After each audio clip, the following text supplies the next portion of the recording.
1, 2, 3, 4. Ha! Come on.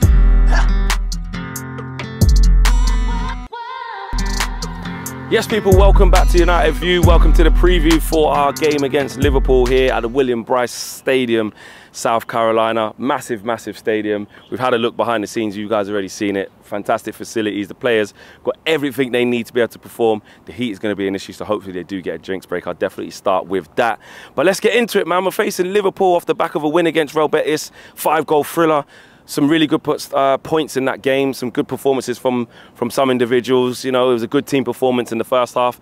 Then obviously once the changes started ringing in the second half, etc., it gets a little bit disjointed and there was less to shout about, but we still managed to win the game. Liverpool coming off the back of that win against Arsenal. Saw some highlights from that. They looked sharp in the first half and then Arsenal started dominating. But they got a strong squad out here. Arne Slot is trying to get used to his team.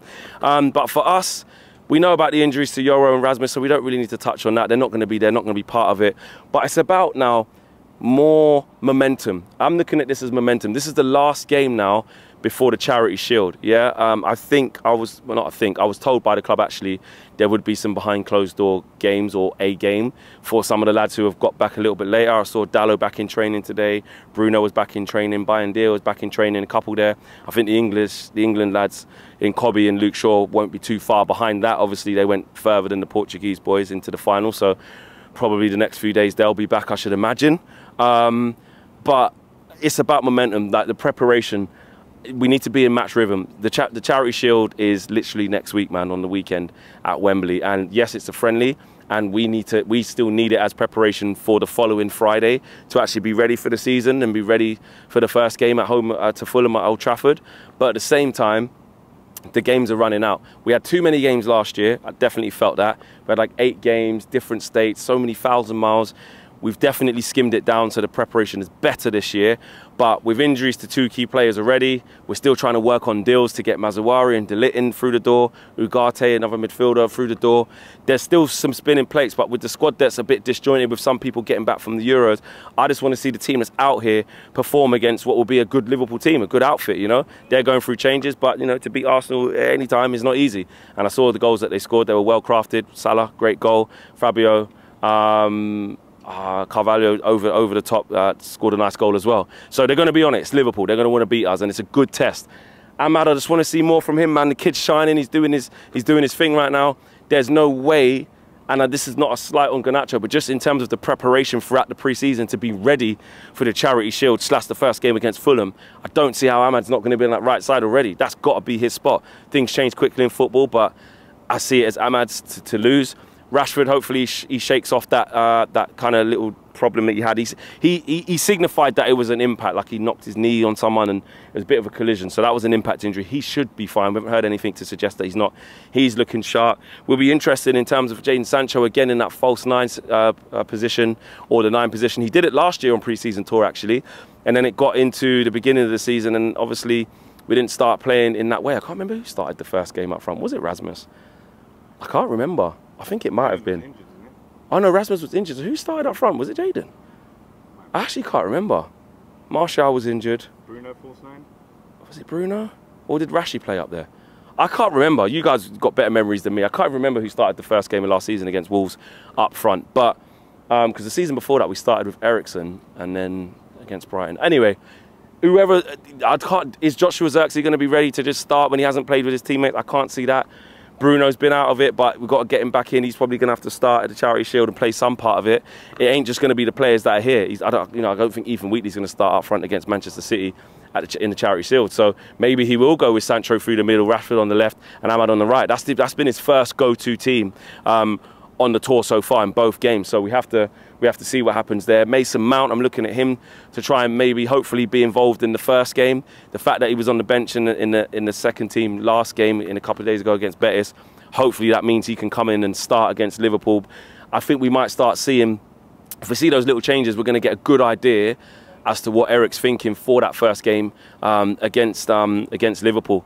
And I think the fact that that team that started against Betis played into the second half as well, into the 60th minute. We were saying that the 45-minute thing's all right, but I'd like to see the players who are going to play more get more minutes out of it. You know, get some rhythm. It was James who was talking to me about that from AFTV. He was like, it's better to get some rhythm. I kind of agreed with him. I want to see these players play into the second half to get more minutes in the tank.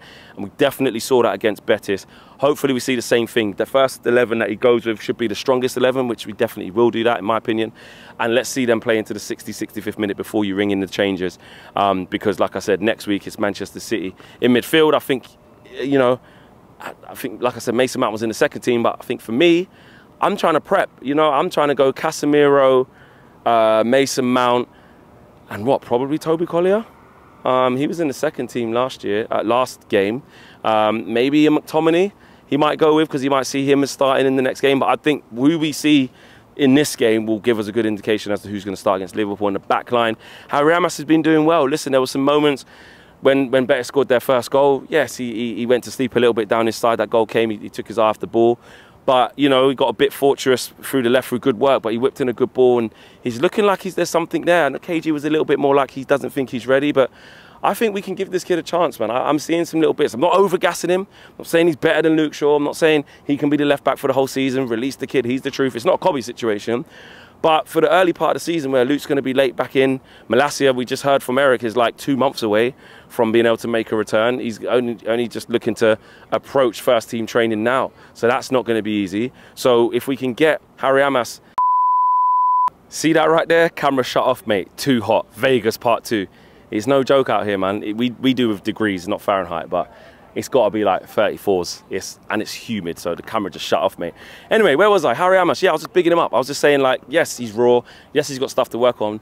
But like I said to KG, I feel like we're going to need him in the early parts of the season, because Mazouari, I think we'll get that deal done, but he looks like he's going to come here late, as well as De Ligt. That bid's been rejected. So those two guys coming in, let's be real, they might not even be here by the time the Charity Shield even happens. If they are, they ain't going to be able to just walk in and play. And that only leaves Diogo Dalot back in, and Wan-Bissaka looks like he's going to leave. So if, depending on how that happens, we ain't going to have many fullbacks to choose from at the beginning of the season. There's no Luke Shaw. Well, he'll be back, but going to be able to play limited times, not going to be able to play 90 in a Charity Shield. So I think Amas has got a point to prove and a part to play, is what my point is. So I'm looking forward to seeing that. At centre-half, Lisandro is going to be late back. He got to the finals of the Copa America. As long as I saw Garnacho back today as well, actually. So Lisandro shouldn't be too far behind him. But again, we're going to have to be careful with him. He's coming off a long injury. It's a fantastic thing that he's played all the way through the Copa America and managed to actually get through all of it and win it. So that means he's actually quite fit. I've seen him working on himself, and hopefully you can just put all his injuries behind him. Touch something that isn't wood, that's not here. But yeah, you get my drift with that. Lindelof will potentially leave if De Ligt comes in. So there's Johnny Evans, there's Harry Maguire, and yeah, so it's kind of slim pickings until we get that squad sorted. So that's why this game is important, because I think this squad that's here on tour, they're going to be relied upon at least in the Charity Shield and potentially going into the early stages against Fulham and the first week or two of the season, until we get the guys back in full squad and we can start working on what we want to do. So I'm not expecting miracles. I wasn't expecting the style of play to massively change overnight. We have to be patient. But what I'm expecting from this game is confidence. I want to see the players who can affect games. Ahmad, I want to keep seeing him go from strength to strength, which he is. Rashi, want to keep seeing him look sharp. And I think Jayden as well is going to be a big part of that as well, because if he doesn't leave in that time, then he's going to be needed for the beginning of the season as well, because it's up to like, what, August 30th? So there's going to be 2 or 3 games before the window even shuts off. So we're going to need these players. Smash the like on the video, subscribe to the channel if you are new. Prediction, it's going to be difficult, always difficult to predict these games. Oh, Liverpool look all right. I'm going to draw. No, I'll predict a win. It's the last game of pre-season tour in America. I'm going to predict a 2-1 win to Man United. That's what I'm going to do. It's going to be cagey. It's going to be tight. It's going to be difficult. But Ahmad, he's going to show up. I was about to say, Raji, I just coughed. Excuse me. And Rashi, believe, subscribe and like the channel and subscribe to the Flex. And Owen Wrestle News 36555 and KG, that comedian. Peace.